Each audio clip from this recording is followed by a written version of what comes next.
encore ce matin. Nous lui sommes reconnaissants pour la vie qu'il nous a encore accordée. En effet, nous reconnaissons que la famille est l'unité fonctionnelle de l'Église.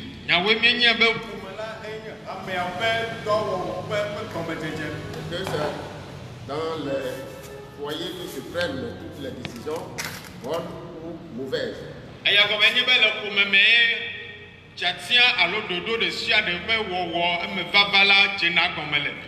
Le succès ou l'échec dans l'Église commence d'abord par les foyers. C'est pour cela que ce matin, nous avons choisi comme thème de notre message l'entente conjugale. Et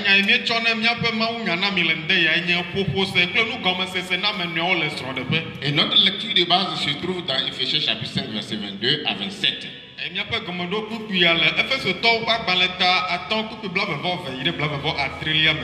Vous avez devant vous l'évangéliste Antoine Kofi Edou aussi.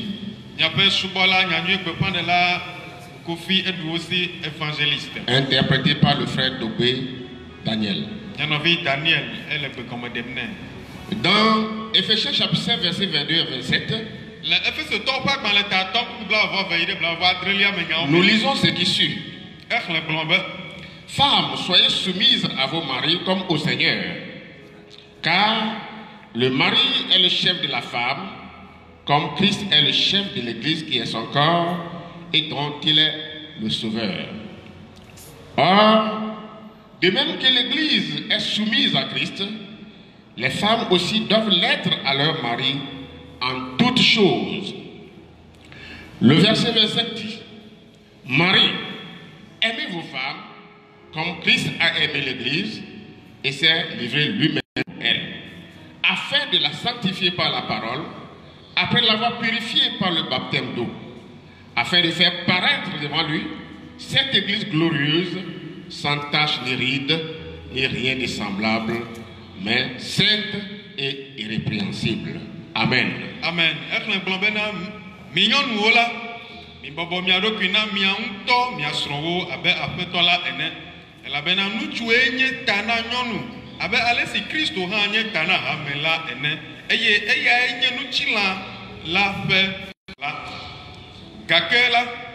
Alesi hamela bobo edukina Kristo la nenema ke nyɔnuwo hã na wo ŋutɔ wo srɔ̃wo le nuwo katã me. Bibla va atɔ̃lia ye dzi gblɔ bena mi ŋutsuwo la milɔ mia ŋutɔ mia srɔ̃wo abe alesi Kristo lɔ hame la eye wòtsɔ ye ŋutɔ ɖokui hena ɖe eta la ene bene yakɔ eŋu esime wòklɔ eŋutsi to leleme le nya la me megbe la. Bene ye ŋutɔ na tsɔe aɖo tsitre na eɖokui wòanye ŋuti kɔkɔe hame si ŋuti ɖiƒoƒo ɖeke alo ayilele aɖeke alo nu siawo ƒe ɖeke naganɔ o ke boŋ la bene wòanɔ kɔkɔe eye mokaka ɖeke maganɔ eŋuti o. Amen. Amen. Amen. Comme nous le disions tantôt, le thème de notre message c'est l'entente conjugale. Qu'est-ce que l'entente conjugale? Bien sûr, il existe plusieurs définitions, mais nous allons essayer de présenter la définition suivante. Une bonne entente conjugale peut se définir comme une harmonie parfaite entre le mari et la femme.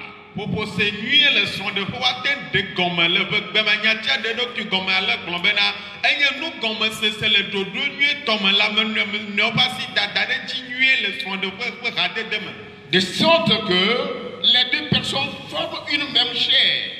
Et il y a même pensée, même décision en toutes choses, même amour. Le ale abena ameveola ozunuchila deka iwe bena wobe tamosusu le deka wobe nuwona le deka wobe nyamochocho le deka nusianu le deka na wo. C'est pourquoi l'apôtre Paul disait aux Philippiens dans Philippiens chapitre 2, numata apostole Paul glona Philippi tolo pe agbanleta aveliam. Il dit s'il y a quelque consolation en Christ, s'il y a quelque soulagement dans la charité, s'il y a quelque union d'esprit, il y a quelques comparaisons et quelques miséricordes.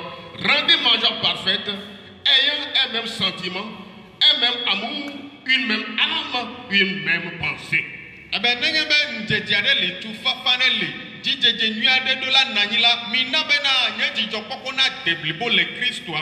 dit, ne faites rien par esprit de parti ou par vaine gloire, mais que l'humilité vous fasse regarder les autres comme étant au-dessus de vous-même. Eh bien,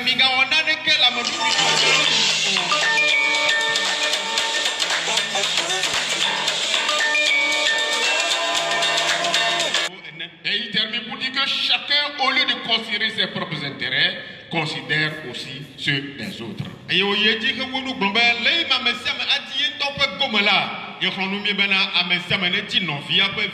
Bien-aimés dans le Seigneur, dans la société christianisée d'aujourd'hui,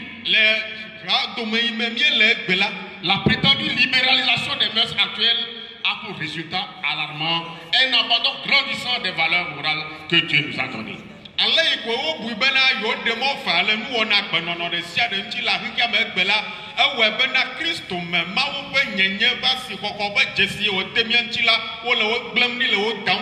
C'est pourquoi on peut voir le mépris du mariage, le divorce, l'adultère et l'avortement sont désormais courants.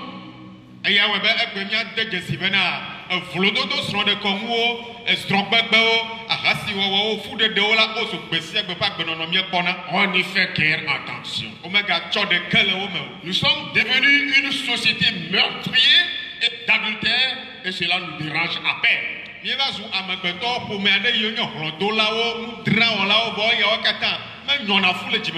C'est pourquoi l'apôtre Paul, s'adressant à son fils spirituel Timothée, disait dans 2 Timothée 3, versets 3 à 5,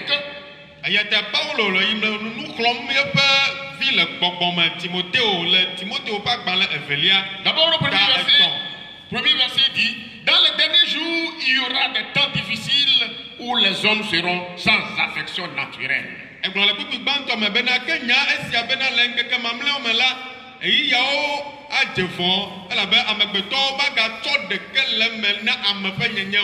Nous voyons ici que l'amour naturel placé dans nos cœurs par Dieu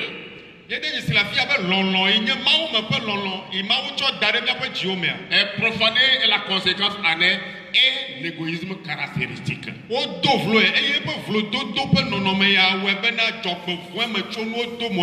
Alors, qui peut alors s'étonner aujourd'hui qu'un mariage sur 3 aboutisse au divorce?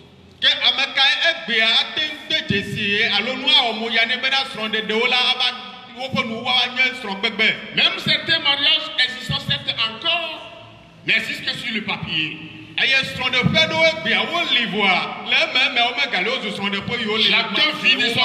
Chacun vit de son côté ou même en opposition.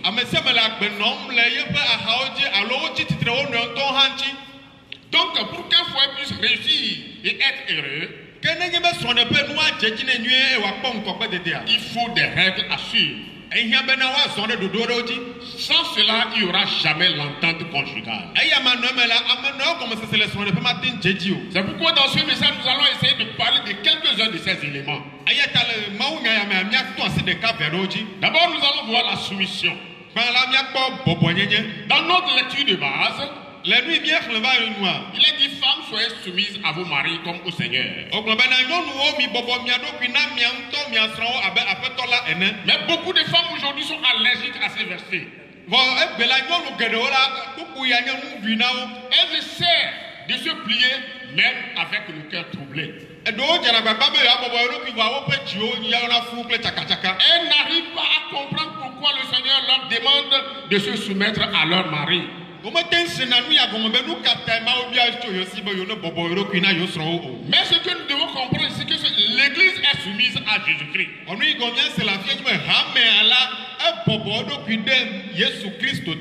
Bien-aimés dans le Seigneur, cette Église ne comprend pas toujours ce que Jésus veut. Il arrive parfois que Jésus leur demande d'aller à droite, mais l'Église veut aller à gauche. Elle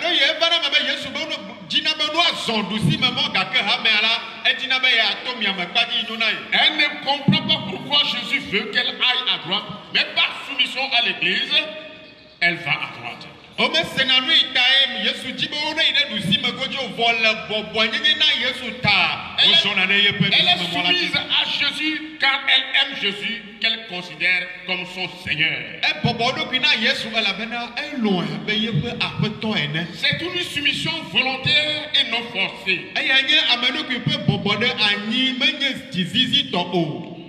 Donc, ici, nous voulons faire voir que l'amour, pour régner dans le foyer, il faut la soumission des uns et des autres. Que la fille a bien de sinou ya bena le lolota ne lolona du fiale son de pelle là e ya bena nyonu na bobo do ki ona wo to wo son mutua wo. Et dans ce verset, la Bible veut nous montrer tout le pouvoir qui réside dans la soumission.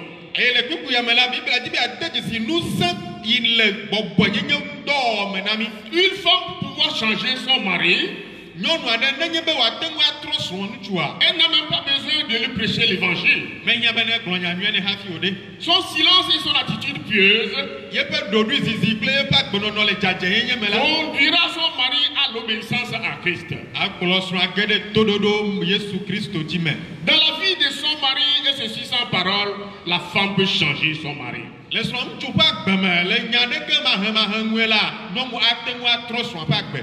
cela que j'ai reçu le témoignage d'une femme qui avait prié 10 ans pour son mari pour qu'il puisse se convertir. Mais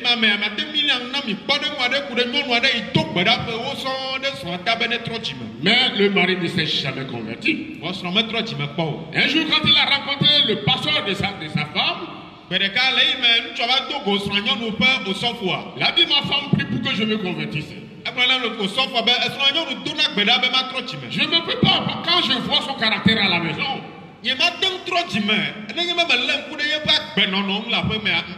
Donc ici, pour que nous puissions faire vivre mieux notre foyer,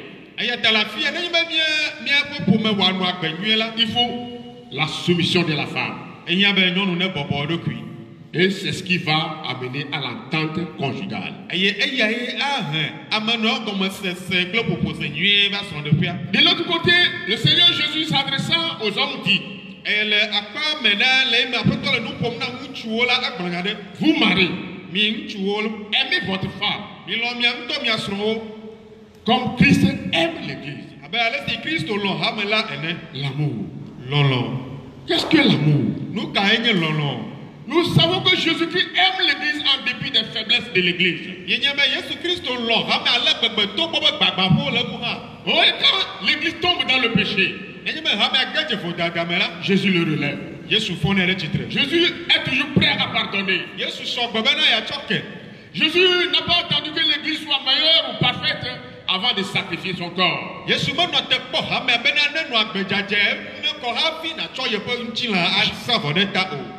pas idéalisé son Église. Il sait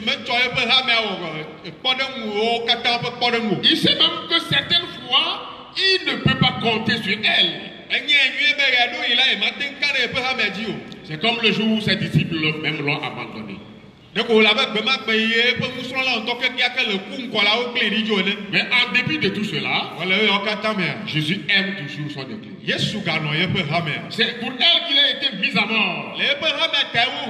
De même, il a demandé à l'homme qu'il doit aimer sa femme telle qu'elle est. Et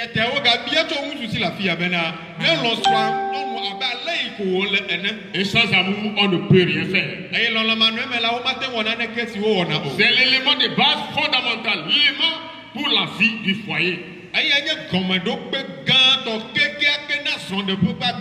Tout dans le foyer repose sur l'amour. Pour s'en convaincre, il suffit de lire 1 Corinthiens chapitre 13. Où l'apôtre Paul exhortait les Corinthiens à ce propos. Bien-aimés dans le Seigneur, tout peut exister dans le foyer comme bien matériel, mais si l'amour fait défaut, le foyer n'ira pas loin.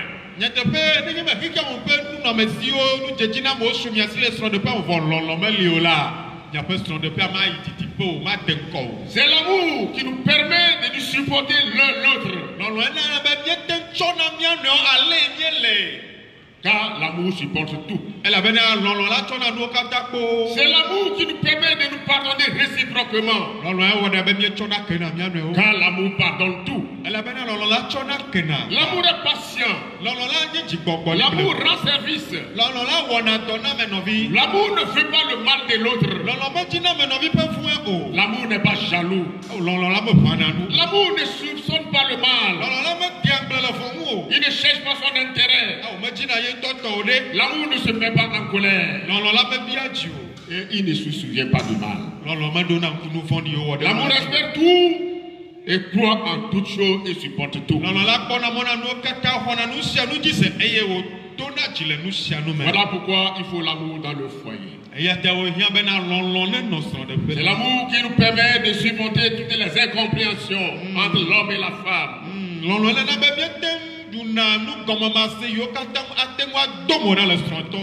Il ne s'agit pas forcément de que nous éprouvions de la haine les uns pour les autres.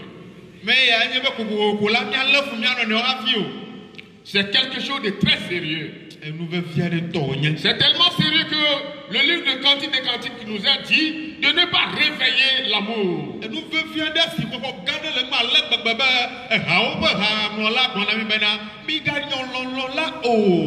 Dans nos pays, malheureusement, les gens se trompent de sentiments et croient aimer.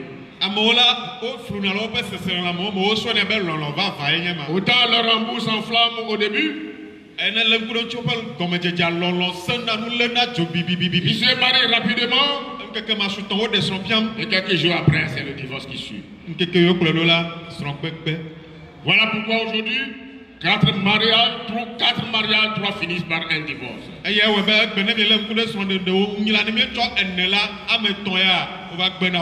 Bien-aimés dans le Seigneur, pour qu'il y ait entente entre nous, dans ces moments de crise où nous sommes habitués à rester ensemble à la maison parce que ce n'était pas ici avant, chacun va à ses occupations. Aujourd'hui, nous sommes obligés de nous confiner tous à la maison.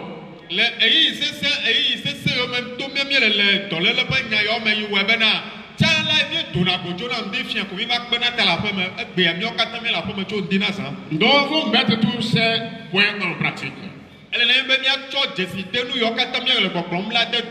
Et si nous faisons ainsi, il y aura la joie dans le foyer. Amen. Bien-aimés dans le Seigneur, quand on parle de l'amour, il y a également l'humilité. Quand on parle de l'amour, il y a le fait de savoir accepter de bien gérer son foyer.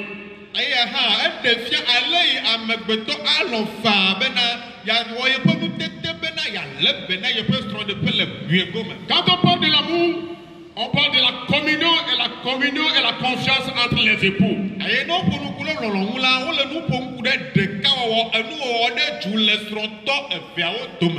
Nous venons de considérer une des principales causes de dégradation dans les couples aujourd'hui, le manque de soumission et le manque d'amour.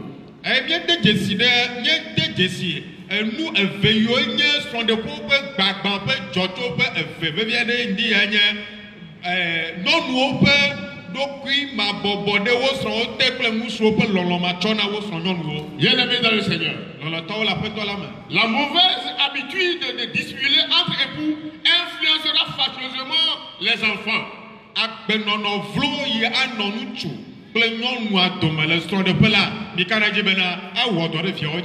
Le manque de confiance, se cacher les choses les uns les autres, ça finit par agir sur nos propres enfants. C'est ce que nous voyons dans la vie de Jacob. Jacob a supplanté tout le monde. Il a dissimulé, il a trompé tout son entourage. Et à leur tour, 10 de ses fils devinrent des imposteurs et portaient partout le fardeau de leur imposture.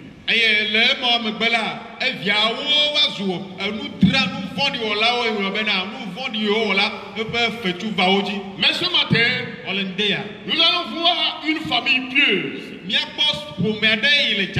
a su mettre tous ces points en pratique. Dans Juge chapitre 13, verset 1, nous voyons maintenant que sa femme, une famille pieuse qui vivait à une époque moralement comparable à la nôtre.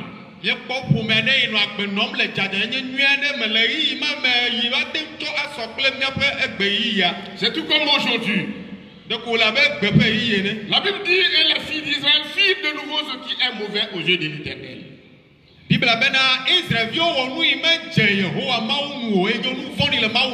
Parce que chacun fait ce qui lui est bon.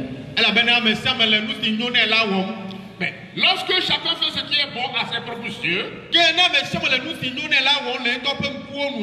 Dieu n'est pas d'accord. Mais que fait la femme de Manoach ici? Un jour, et elle a reçu la visitation de l'ange de Dieu. Parce que ce couple avait un problème. Problème de conception. Problème de stérilité. Mais dans leur prière, un jour, l'ange est venu visiter la famille pendant que le mari n'était pas là. Mais qu'est-ce que la femme a fait? La femme n'est pas allée vers une tierce personne pour lui raconter cette histoire. Elle est attendue que son mari arrive, qu'elle puisse la raconter ce qui s'est passé.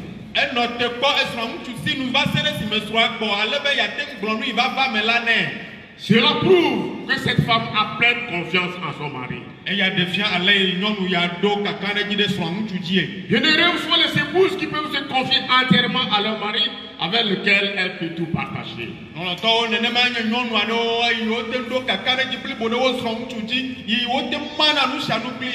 matière de confiance, Manoach aussi est un exemple pour nous aujourd'hui.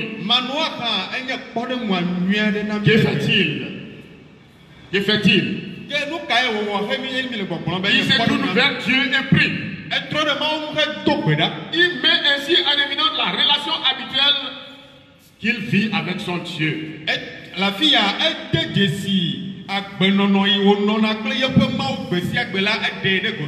Nous, maris d'aujourd'hui, est-ce que nous connaissons cette communion pratique? Cette relation suivie avec le Seigneur. Ici, Manoach sent sa responsabilité et il la partage avec sa femme. Il n'a pas dit que l'homme de Dieu vienne encore vers moi, mais il associe avec lui son épouse en disant: ah Seigneur, que l'homme de Dieu que tu as envoyé vienne encore vers nous, je te prie, et qu'il nous enseigne ce que nous devons faire aux jeunes garçons qui naîtront.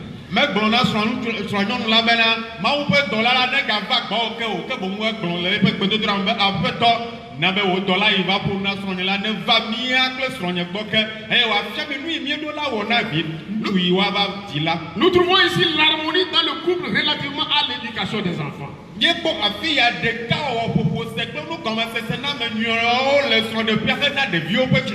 Cette éducation n'est pas seulement l'affaire de l'un des parents. Mais cela concerne le père et la mère ensemble. Ceux-ci devaient avoir une même pensée sur les questions d'éducation et rechercher pour cela dans la prière la sagesse nécessaire.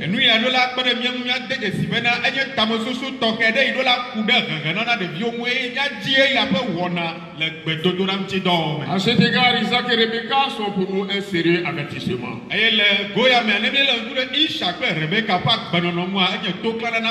Bible nous dit qu'Isaac aimait Esaü et Rebecca aimait Jacob.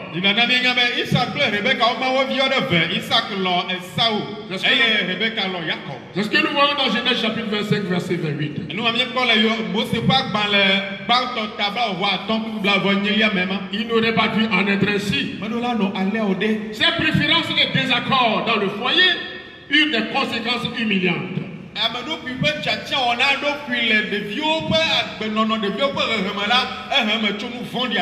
Ils durent récolter les fruits amers pour eux-mêmes et pour leurs enfants.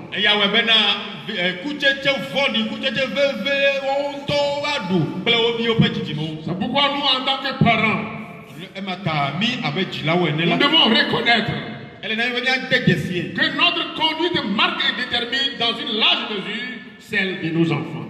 Si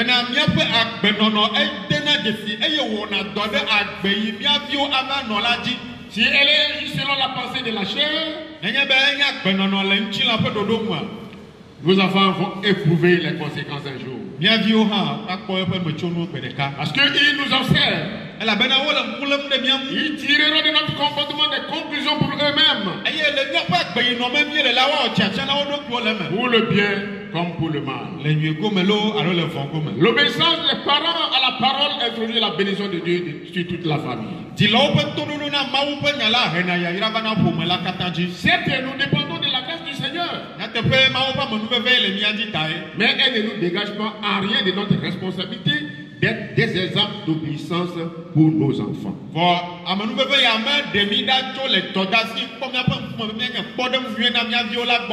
Bien-aimés dans le Seigneur, en Tite chapitre 2 verset 4, l'homme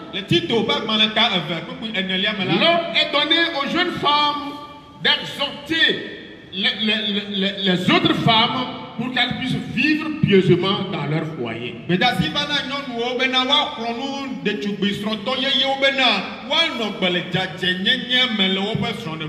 Pourquoi l'apôtre disait cela à Tite? Parce que quand l'ordre que Dieu a inversé, le déséquilibre est introduit avec toutes ses conséquences négatives.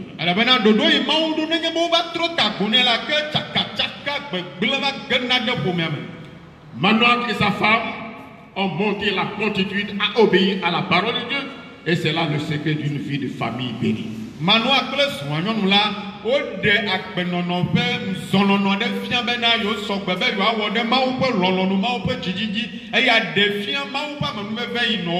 Si nous désobéissons, Dieu ne peut que s'opposer à nous. Puis son Esprit Saint nous aider ce matin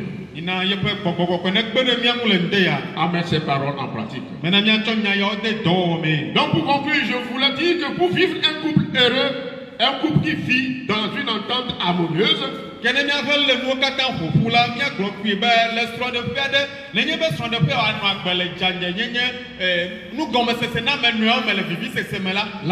femme doit se soumettre à son mari. Le mari doit aimer sa femme. Et il ne doit pas être égoïste. Et chacun doit penser à son partenaire. Pensez que si vous agissez pour le bien de votre couple,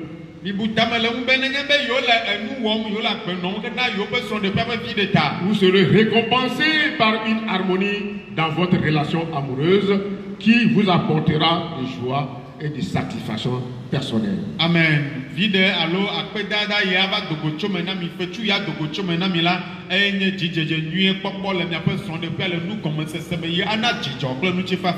Et cela dans tous les domaines dans lesquels être heureux en couple apporte une confiance en soi qui vous poussera dans vos projets de vie.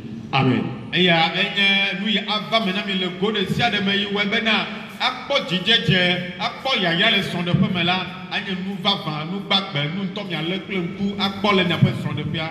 Que le Seigneur vous bénisse.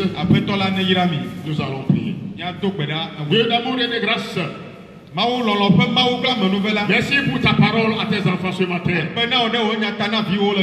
Dès que tu as créé le monde et que tu as créé l'homme, tu es arrivé à un constat amer.